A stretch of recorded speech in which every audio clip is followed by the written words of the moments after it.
What's going on YouTube? I'm Andrew Crawford, the HG Legend. Yeah, boy! The GOAT, not the GOAT, but I look like a GOAT. Close enough, am I right?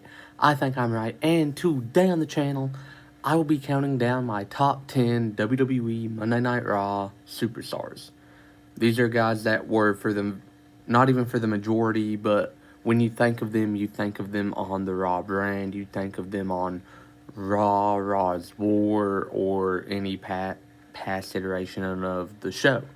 And this is a 3-part series. I'm doing Raw, SmackDown, and NXT, the 3 main branches of WWE today. But with SmackDown and Raw, because they have such much more of an illustrious history of wrestlers to go through, I've tried to make the rule that if you appear on one, you cannot appear on the other. I will be breaking that rule for a certain wrestler, but I assure you he will be higher up on one list than he is the other. That man being The Rock. Here's the thing, The Rock, when you think of him, you think of laying the SmackDown guy. But his iconic feud with Austin was always on Raw, so you think of him on both shows.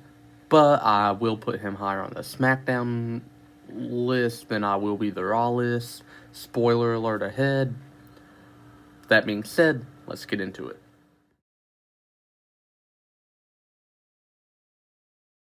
Number 10, CM Punk. CM Punk finds himself at the very bottom of my Raw list for the simple fact that in 2011, WWE was in a downward spiral of just sucking, being absolutely awful. Until one fateful night in June, when CM Punk took a microphone, sat on the stage, and proceeded to cut one of the most savage, unruly, blurring the lines of reality and fiction promos you will ever see in professional wrestling. And Punk would call everyone that Vince McMahon surrounds himself as a glad-handing, nonsensical, D-bag yes man. It said that the company was probably going to be better off after Vince McMahon dies. Called Triple H and Stephanie an idiot and a doofus. Just basically ran down WWE and said so much stuff that really just launched him into the stratosphere. He would win the WWE title, have a historic 434-day reign with the title, starting from Survivor Series and ending at the Royal Rumble 2013. So I put Punk as a top-tier member of the Raw roster. Number 9, the Big Red Machine, Kane. When I think of Kane, here's my thing. I don't think of the unmasked Kane, the masked Kane that everyone finds themselves relaying back to. Because when I started watching wrestling, Kane had already been unmasked for 2 years, maybe a full year maybe just a year at that point. And he was on Raw the vast majority of the time. And so every time I think of Kane, I think of him on Raw. I really like to go back to his 2008 feud with Rey Mysterio, where he looked like a true monster. But even if you want to think of that masked Kane, go back to the Attitude Era, go back to one of his only WWE title wins was on Raw. Kane was that man. Kane is a Raw guy through and through, so I put Kane on the Raw side of things. Number 8, my one exception for my rule of appearing on the same list twice, The Rock. Now, when you think of The Rock, you might think of SmackDown just because of his whole thing of laying the SmackDown, but you gotta think his biggest and best feud was with Austin. That feud happened on Raw. Mania 15, Mania 17, and Mania 19, all the promos and stuff, all the segments between them leading up to those Mania matches happened on Raw. So, you can't really sit here and say that, Rock was only a SmackDown guy. He was both, and he's the only wrestler that you can truly say was at one point the face of both brands, because at one point he was the face of the entire WWE. I put The Rock on both lists. If you disagree, oh well, it's my opinion, it's my list, it's not yours.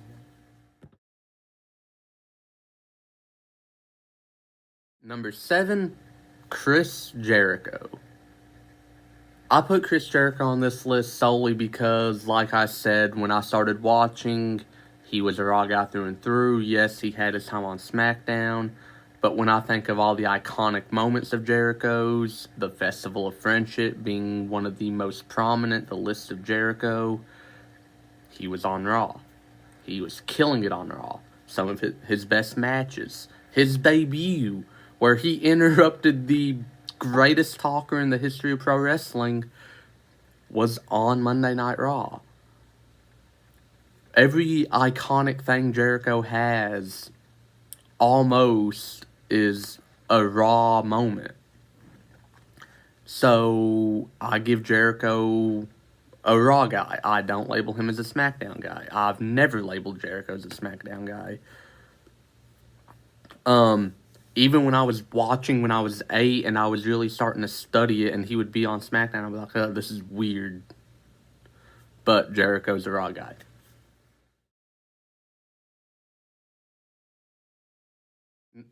Number 6, Mick Foley. Mick Foley is the sole reason WWE took over in the Monday Night Wars, if you remember. He was the night that the channels changed. January 4th, 1999, Mick Foley won the WWE Championship. The broadcasters on WCW were dumb enough to be like, oh, well, if you were thinking about tuning into Raw, you might as well not. Mick Foley just won the WWE title. Thousands upon thousands of channels clicked, giving Raw the ratings boost, and they kept it for the remainder of the Monday Night Wars. So, not only do I put Foley as a Raw guy, I put him as one of the best Raw guys because he may have very well saved the WWE during the Monday Night Wars.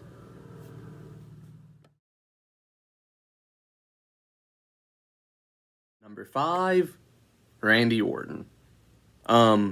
Like I've said with Jericho, Kane, and Foley, Randy is a quintessential to the Monday Night Raw realm of pro wrestling. Randy Orton's most iconic feud against Cena happened on Monday Night Raw, where him and Cena would tear each other apart any chance they got from on and off from 07 to 09. Cena and Orton was the feud for so long. Orton is an all-time great wrestler, and he's an all-time great performer, and he's a Raw guy through and through. He bleeds red. Raw, I don't think it would be what it was during the Ruthless Aggression era without a lot of Randy's moments. Randy was quintessential to the Evolution turn. He was quintessential to just the feud with Cena, obviously. Randy is a Raw guy through and through. Not many guys above him, with the exception of 4, obviously.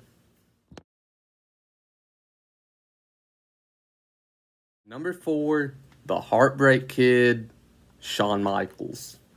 Shawn Michaels is when it comes to solely in-ring work, he is amongst the 2 best to ever do it. When it comes to a gimmick, the gimmick of the Heartbreak Kid, he's up there for sure. When it comes to his entrance, he is in the top 5. I would put Shawn Michaels in the top 5 of almost every category. Shawn is one of the greatest to ever do it, and much with all these other guys, D-Generation X, Shawn Michaels, they were Raw guys through and through. Shawn was out here killing it night after night on Monday Night Raw, whether it was feuding with Triple H, teaming with Triple H, or just making Vince McMahon's life a living hell, because that's what Shawn Michaels does better than anyone. Shawn is definitely one of the greatest Raw performers of all time, and he's one of the greatest professional wrestlers to ever lace up his boots. And that's not an opinion, that is a fact. Number 3, The Game, Triple H. Again, Triple H's most iconic moments, all of them are on Monday Night Raw almost. You know, him and Evolution turning on Randy, his world title feuds, his feud with Shawn Michaels in 2002 that lasted all the way through 2004, that ended in that brutal Hell in a Cell match, the reunion of DX, both of them, the one in 2006 and in 2009, both happened on Raw. You know, Triple H's career, as much as you might remember him on SmackDown, he's a Raw guy. Everything about Monday Night Raw was Triple H. You know, his iconic return in Madison Square Garden in 2002 was on a Monday Night Raw, you know. Everything Triple H did, it felt like it was on Raw. Every iconic thing, at least. Triple H is a Raw guy through and through, and he's the 3rd best Raw wrestler of all time. Number 2, Stone Cold Steve Austin. Again, the iconic moments that happened on Raw. The beer bath, the brawl with Tyson, or not brawl, but like where they almost got into it, the feud with The Rock, the comedy like the fake gun where he like pointed it at Vince, even pulled the trigger and it just popped out a little pole with a flag that said Bang 316. That all happened on Raw. Stone Cold is Monday Night Raw. All the beers that were drank, it felt like they were all on Raw or a pay-per-view. Stone Cold, when you think of Monday Night Raw, you think of the Attitude Era.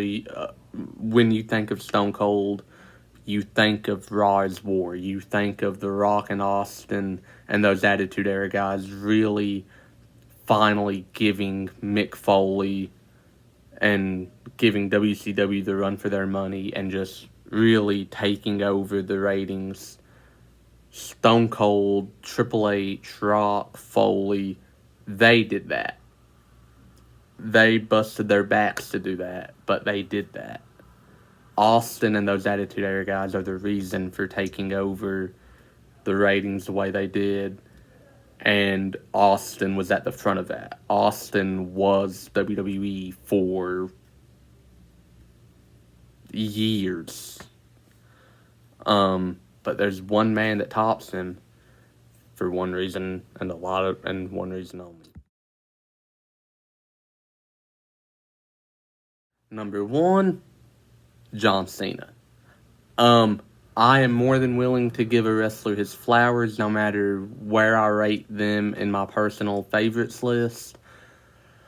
No matter where I rank them all time. But of course I rank after a consensus list with my good friend Kobe, who is sitting on my couch just chilling right now.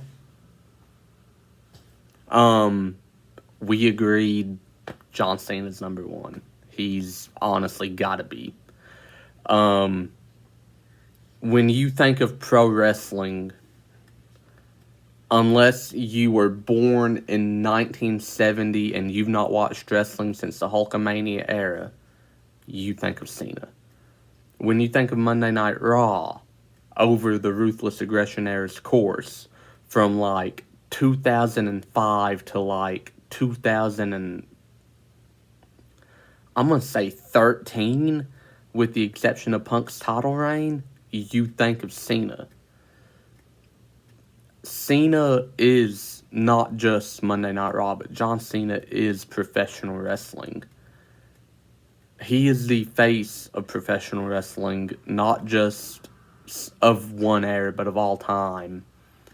If you have a Mount Rushmore of pro wrestling and you don't put John Cena on that list, on that top 4, on that Mount Rushmore, you're wrong. Not just wrong, you've never watched pro wrestling in your life. John Cena is WWE, he is Monday Night Raw, and John Cena is, I'm going to be real, the GOAT. I came out and said it. John Cena's the GOAT. And that's the video. Did you like it? Did you love it? Did you hate it? Tell me about it in the comments below. Thanks for watching. Don't forget to like, share, and subscribe. And unlike John Cena, I can see you, and I will see you very soon.